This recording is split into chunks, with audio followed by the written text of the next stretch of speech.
Cette semaine, il va faire un temps tout pourri à Lille. On vous propose donc une activité qui vous tiendra bien au chaud. C'est de regarder Homeland, la série de la rentrée.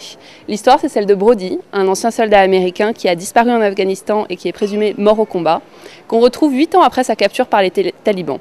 Forcément, il est accueilli sur le sol des États-Unis comme un héros national. Face à lui et seul contre tous, Carrie Mathison, une agent de la CIA complètement bipolaire et obsessionnelle, qui est persuadée que en fait, Brody travaille pour le compte d'Al-Qaïda. Elle va tenter par tous les moyens nécessaires de prouver sa culpabilité. Bande annonce.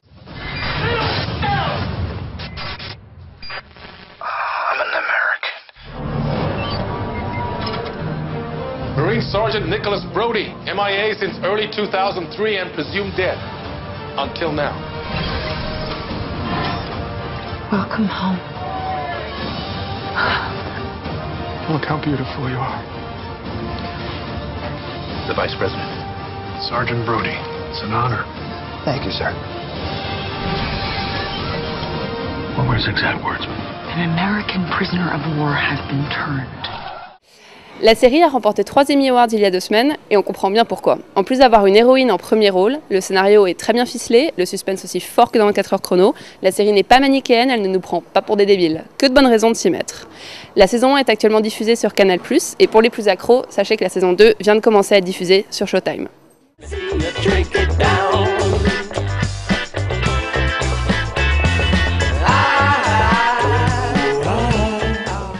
La culture confiture, c'est la culture que vous adorez étaler lorsque vous allez en soirée. Eh bien moi, si vous m'invitez, vous pouvez être certain que je vais vous parler pendant des heures d'un style musical que j'adore, le bluegrass. Vous connaissez sûrement ce film O Brother avec George Clooney qui s'évade de prison et qui parcourt les campagnes américaines au rythme des banjos et des mandolines. Eh bien c'est le seul film hollywoodien avec une bande originale de bluegrass.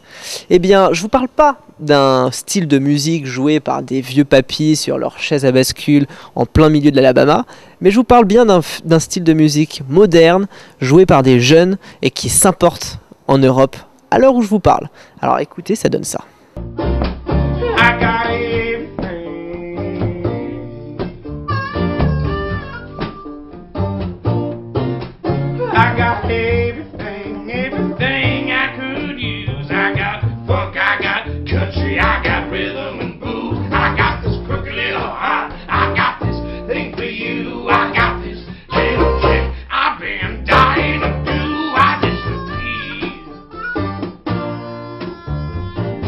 Donc comme vous venez de l'entendre, ce style musical allie retour à la tradition mais aussi modernité avec des chansons remises au goût du jour, avec des solos de virtuoses qui vont vous faire vibrer, de guitare, de violon, mais aussi de banjo et de mandoline, des instruments un petit peu moins communs, et c'est pour ça qu'on adore. Donc si vous voulez en écouter davantage, cliquez sur les liens sous notre vidéo et ça pourra faire que du bien à vos oreilles.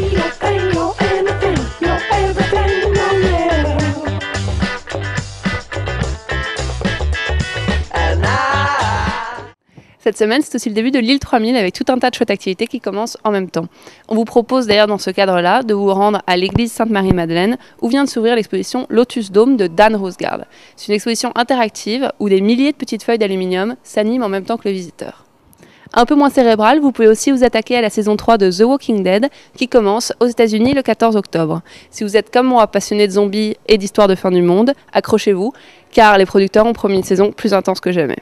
Un peu moins de corps purulent mais toujours autant d'hémoglobine, on vous conseille d'aller voir God Bless America de Bob Goldwaist qui sort aujourd'hui en salle. L'histoire, c'est celle d'un duo improbable, imaginez un peu un vieux papa tout gentil et votre petite sœur du lycée, qui décident de s'ériger en vengeurs de l'humanité et ils vont trucider tout un tas d'Américains bêtes et méchants. Ça va des membres du Tea Party, aux acteurs de télé-réalité jusqu'au mec qui prend 2 places de parking. Un concentré d'humour noir et de cynisme qu'on vous recommande absolument.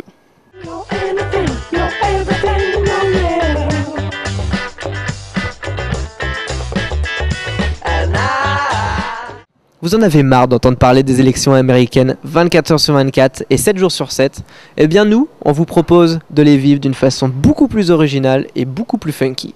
Pour cela, rien de plus simple, il vous suffit de télécharger l'application Vote sur smartphone. Cette application créée par les producteurs du hit Infinity Blade vous propose de choisir votre candidat préféré, Obama ou Romney, de choisir votre arme, un micro ou un drapeau, de choisir votre lieu de combat comme la Maison Blanche, et puis de vous lâcher, de glisser votre doigt sur votre écran à un rythme effréné pour finalement gagner ou pas.